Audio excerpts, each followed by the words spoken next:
right, good morning everybody. So another day, another dollar, right? Psych. Another day spending another dollar. So we got our truck back from alignment. Steering wheel's almost there, but if this is 12 o'clock, then it's at about 11 o'clock, 10:30 extreme side, but about 11 o'clock angle.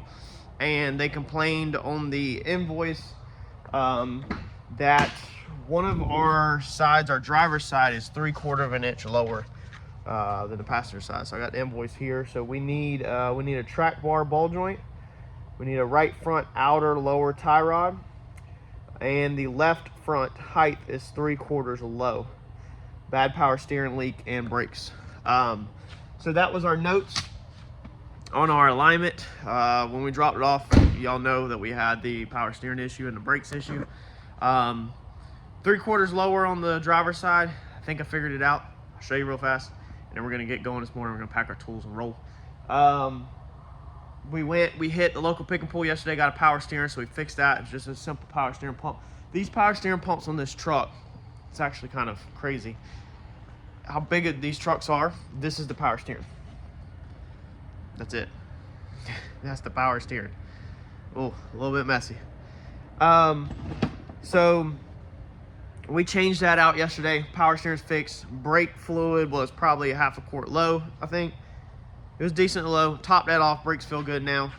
Them were easy fixes. Let's see here. So now we need to address the 3/4 too low. So let's grab the creeper and I will take y'all under the truck with me, and I will show y'all what I was seeing on the first video, which I think a couple of y'all commented some really good points on here on the first video. Had a really good recommendation. But let's go under the truck. Alrighty. So if we look right here, we'll try to get this as best I can.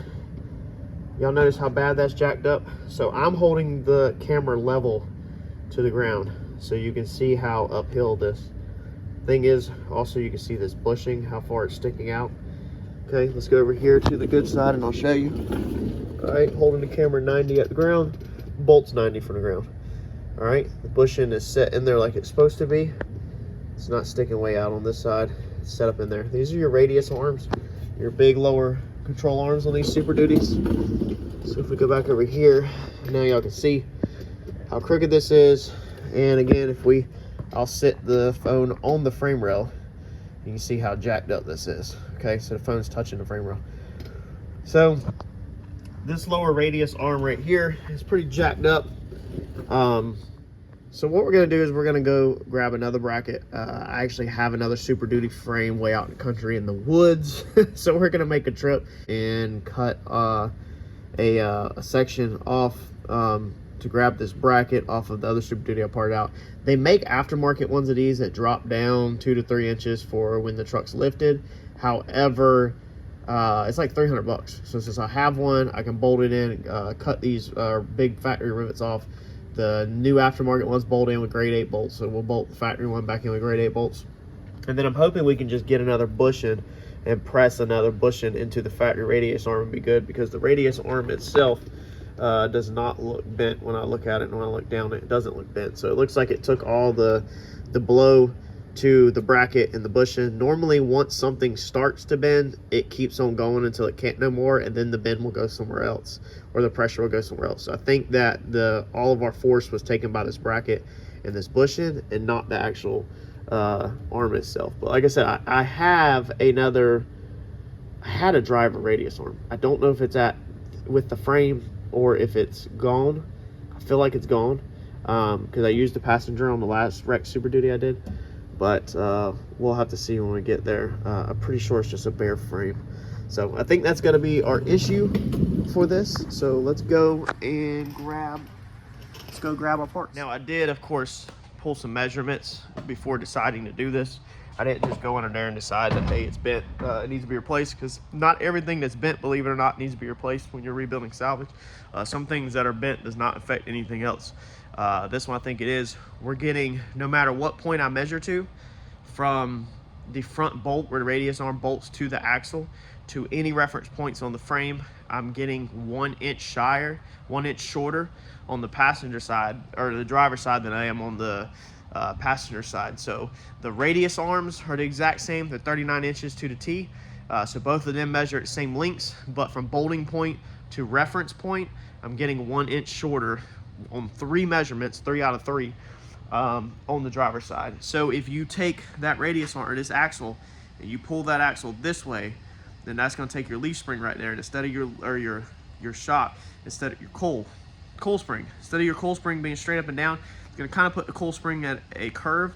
And when you curve something, then of course you shrink your overall distance. So if we can push that axle back forward 1 inch, then that will help stand that coil spring back up, and I think that might give us back our 3/4 of an inch that we need. We clearly can see we got damage down there, so we need to start there. We need to fix that first, and we need to replace the other wore out parts, run it back through alignment again, and see what we get. So I think we'll be good once we do that, hopefully. I don't think it has any frame damage because of the fact that them are bent. So like I said, normally a good rule of thumb is if you find something bent, that's where all the damage is going to be, unless it ran out of energy to absorb the hit, then it's going to move on to bending something else. But in this situation, I simply just feel like that's all of our damage.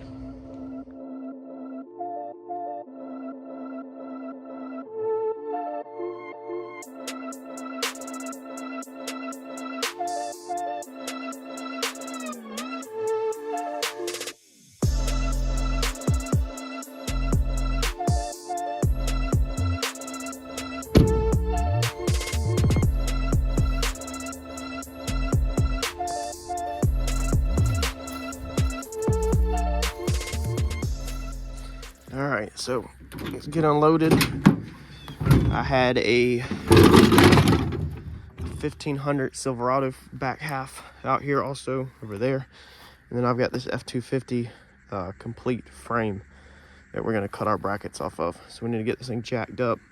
We'll be cutting the brackets off that side over there, get it out of the dirt, and get to cutting. What an absolute freaking nightmare.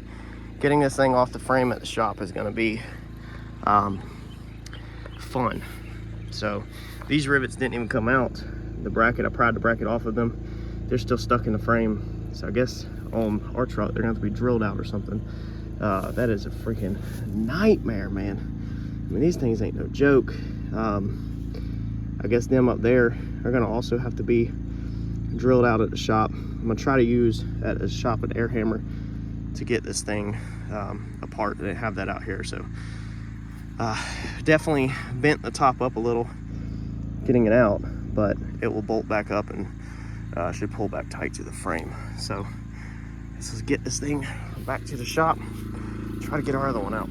All right, so got back here to the shop, and on the way back I said, well, why didn't I just try to pull it first before I take it out? So I've already got it out, no biggie, but we're gonna attempt to pull this bracket before I go and take it out. And even if I do have to take it out, it's gonna be a little easier to work up here than down on the ground. So we got chains hooked to it. As you can see, we gotta roll it this way first. So it's basically supposed to be standing up. It's laid in like that. So we need to roll it this way, and then I think we're gonna have to go forward with it, but we're gonna try to straighten it up that way first. And even if we can't pull it back, if we can get this thing rolled like this, then that's gonna straighten out our frame rail on the bottom better for the new bracket, so that it's not so jacked up. So we're gonna pull this bad boy and see what we can get out of it.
so we got our bracket pulled, and we're gonna go ahead and we're changing this ball joint out right here.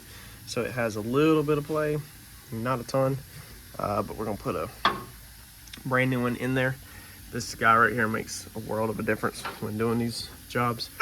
And then we're gonna change this outer like they requested. It's kind of hard to go back and complain about the alignment being off when they told you have bad stuff. It has a little bit of play like that, but not a ton. I don't know if this is gonna help, but we're gonna change this piece, change the ball joint, and then we ordered a new radius arm just because whenever I go to pull that over there, that bushing that's there, I can pull the arm that way and the bushing will go back in it, but then whenever I let off the frame rack, the arm just slips right back out. So the bushing won't stay inside that arm. I guess the hole is wallered out from the impact, and we're gonna just go ahead and change the whole radius arm. Also, in case it's bent, we're gonna change it. So we ordered to use one from a junkyard, and hopefully with all these changes, hopefully when it goes back, we'll get the slop out of the steering wheel. We won't have no steering wheel slop, and then also hopefully we will have steering wheel straight and not have no issues. So let's get these other pieces pressed in and move on to the rest of this. All right, so we got a fender on here mocked up. Now it's a little high, but it comes back down. So we pull this. See, we pull this down. Whenever we put our bolts through there, you got one bolt that goes like this and one bolt that goes like that. That's gonna set your height. But what we're looking at before we take this thing off the frame rack is to make sure all of this took a really hard hit here. And you can see the bolt hole is not lined up. So you can see the old hole, that's about where your bolt should be. So that nut cert should be the center of there. So we got this thing chained up. We're gonna pull that little support forward, and then that should be it. And the more I work on this thing, y'all, the more I'm wondering if this is deer guts. If this thing hit a deer and the guts went everywhere, maybe the stomach acids and stuff is what has rusted all of these bolts and stuff. Drop a comment below. Let me know what you think. Because it's really disgusting. Like, it's all over the axle tube and the rear end. It's everywhere. But it doesn't explain, unless it's blood, all of the stuff all over the side of that. Now the stuff that's on the side right there also damaged the hood too. I'll have to show you that when I get there, where it literally like ate the paint off. So I don't know if that's also like stomach acids or stuff. Y'all let me know in the comments what your opinion is of what you think is all over it. It also stained the door panel like white and the seat white. So this is when at first I thought it was like maybe a chemical. Okay, you can see that, like the window is down, and then all of that. But now I'm honestly not sure. So it goes all the way down the whole side, all the way back to here. So let me know in the comments what you think that is, and we are going to pull this. So we've got our chains on it. So I'm gonna give this thing a little tug.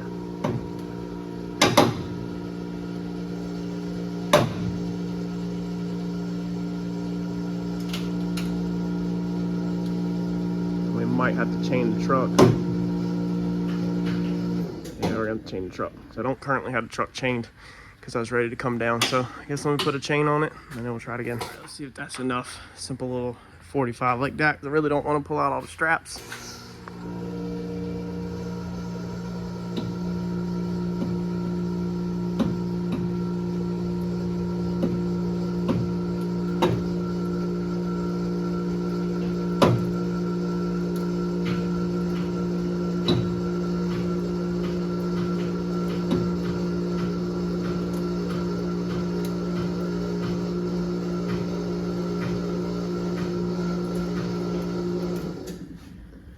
Nope. So we're gonna have to strap it.